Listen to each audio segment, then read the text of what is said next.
Welcome back to Have You Heard, the social media podcast, one of the hopefully top social media podcasts out there. I'm joined today by Adam Ward, our business director at The Social Shepherds, and I'm Jack Shepherd, one of the co-founders at The Social Shepherds. Today, we're going to be talking about how to ace your marketing interview, and then we're going to cover from sort of more entry levels, like as what we call an exec, manager, and then through to director. As ultimately every sort of role requires different approach and different skill set and knowledge and all those good bits. Let's start with exec. So someone that's, maybe just graduated or looking for their sort of first level within a marketing role, what would your advice be for them, and what would you say you're looking for? So obviously at that point, I think it's not so much about experience in the specifics of the role. So it's very much more about attitude, big one, like demonstrating that they're going to work. Basically, I think the first 18 to 24 months of your career are all discovery in terms of what you want to do. And for us, I think that means even if it is, I want to be in social media, it's not a shock if someone joins in organic and then within, 2 years is, an influencer or paid or whatever. So that side of it, it's not necessarily a big thing for me. It's the attitude of work. So therefore the things I'm specifically looking for is the stuff that comes around that demonstrates, attitude for work, hunger for knowledge. So it's not so much about, degrees and things like that, but more what have they done? Have they had previous jobs? When do they start working? What have they done extracurricular wise in terms of sports and, and so forth, like so on and so forth. And just stuff that really demonstrates, ability and desire to work with a team, to want to achieve, to just be proactive, any volunteer work and things like that. Just getting a steer of somebody that is, okay, I might not know all the information I need for the specific job, but actually I've got a platform of understanding of what it's going to take and experiences to take that first step.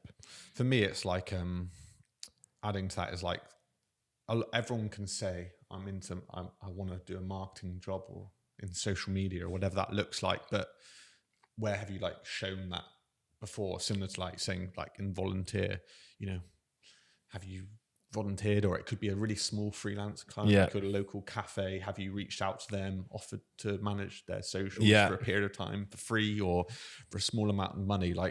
Where have you proved that's actually what your desires are and want to learn? And that's sort of I guess that proactiveness at that early stage is really key. And like I said, don't necessarily, if you went to uni, great, but we want to see something more than that. And if not, it's not going to hold you back in the way that we at the Social Shepherd view stuff.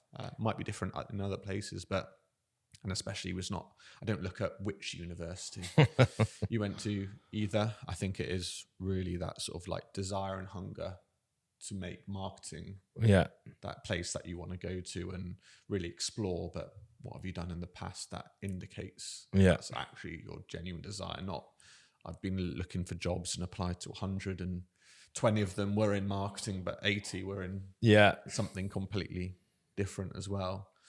Then in terms of a manager, someone that's now had, multiple years experience within a sort of a marketing role, how does that then shift into what you're looking for, would you say then? I still think there's potentially a bit of flex in the specifics of there's still opportunity to move basically at that point because but really you're moving based on knowledge because you now have a foundation of the industry, the sector. And I would say it's much more specific to output in terms of channels, deliverables really, like what we would call deliverables really, as opposed to sort of the bigger business piece. So here it's just you're able to deliver, you understand platforms, specifically for marketing space, you understand the platforms, you understand what they do, you can communicate, you understand different pieces of the puzzle. So you might not have all the details, but influencer, paid, creative, whatever it may be. I'm going to sneeze, I think, in a minute. So you've got all of that information. On top of that, you've got, basic skills of being able to speak to clients, present a bit of work, write decks, create presentations. You've just got a really good foundation of being able to deliver work and understand why and what, how things work together, connect work. And, I suppose it depends how we split it. But, obviously if you're moving manager, we obviously cross from sort of manager to senior manager. And within the realms of that as well, you probably also want to be getting into a space where you can support and have a team, not necessarily manage hundreds and thousands of people, but certainly be able to, say, articulate your knowledge and share your knowledge with other people. But still also the fundamental that will transcend through all of the jobs and things is the right attitude. Again, like how you approach situations, how you get work done, your attitude to work, your attitude to solving problems and general demeanor in terms of what you're doing. Absolutely. Not much to add there from my point. I think you covered quite a bit there. And now director level. Yeah. So this is, I guess, where you're at and a number of our sort of team are, and, we've had people progress into sort of director roles and leading larger teams within that as well. How does that translate? How does someone, that's currently a manager, senior manager type of level, how should they be thinking about moving into a director role, or, both that as well as someone is already a marketing director elsewhere? How would you position that? So I mean, again, it's probably on that sliding scale from, becoming a director and then making your way up the directorial levels. I think, the foundations of it when you move into that is again, it becomes less about the day to day and more about the wider piece of the business. Now, if you move into if you've been recently promoted into director level, coming in at, that sort of level of director, you're moving from a situation of maybe focusing on one or two accounts management a day to day to all of a sudden you've got 4 or 5 teams, lots of different bits of business. So you've just got to really be clear and understand and understand what's going on and have really great rapport and management skills with people. So you can have direct, because you're not going to know. I've got 10, 11 clients that I sort of sit across or sit underneath me, an amazing team. I don't know everything that goes on day to day, but managing that and the touch points and the comms and things like that is a massive part of that skill set to have. So you've got the right information.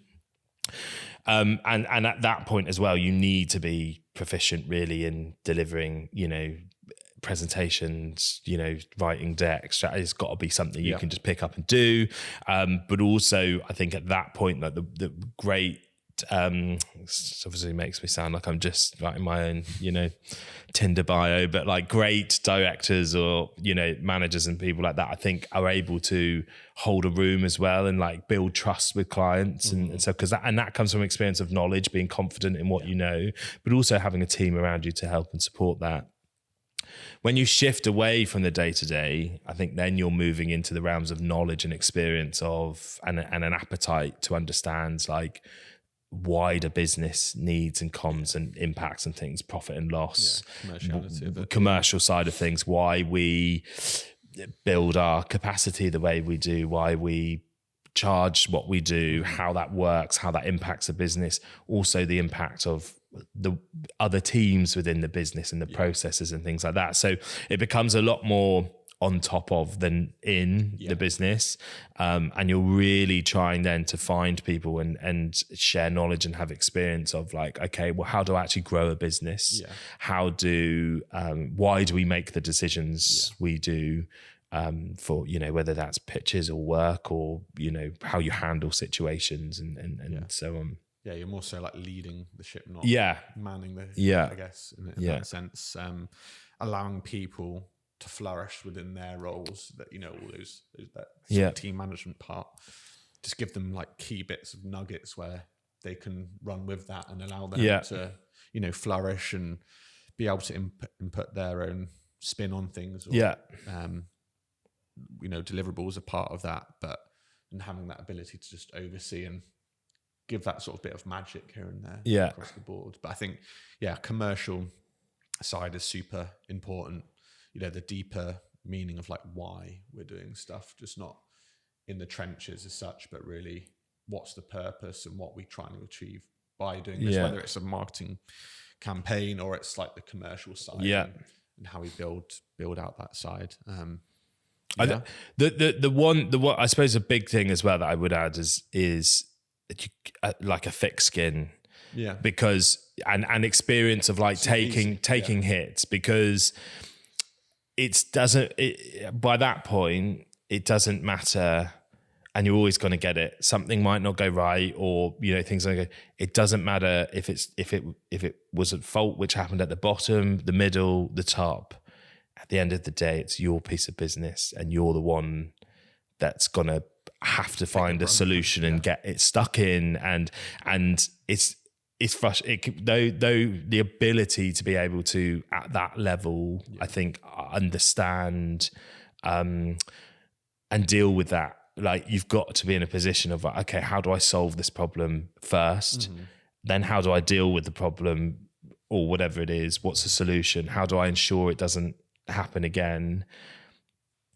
I've now also got to be prepared to sit in front of my client or my bosses or whoever and be told this can't happen and have an answer for it. And I think that over time, you realize that when you get to that point, it's not just about your one client. It's not just about, it's a big impact. And so that kind of, development and individuality of, okay, you've just got to get up and get on with it. Like there's no finger pointing now. It's, the buck stops with you when you've got that going on. And I think that is, you kind of, I think you probably earn that if in a way through the damage you're going to get throughout the years of going through those pillars, because you're going to receive criticism and feedback and stuff and be dragged into things that aren't your fault.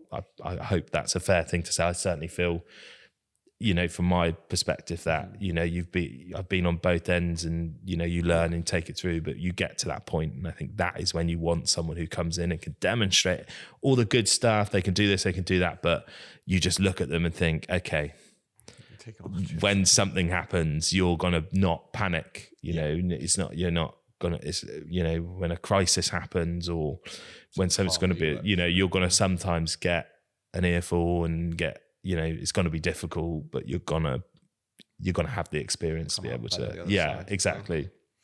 Well, lovely. But yeah, good way to end it. Yeah. But thanks very much, Adam. It's I love to do these sort of podcasts on sort of more marketing careers and bits like that. So it's always nice, and they always get well received. So thank you very much for watching. Please do subscribe to us on YouTube, Spotify, LinkedIn, wherever you're watching. We'll be posting many more of these, and Adam will be joining me soon, I'm sure, as well. But thank you very much for watching, and see you soon.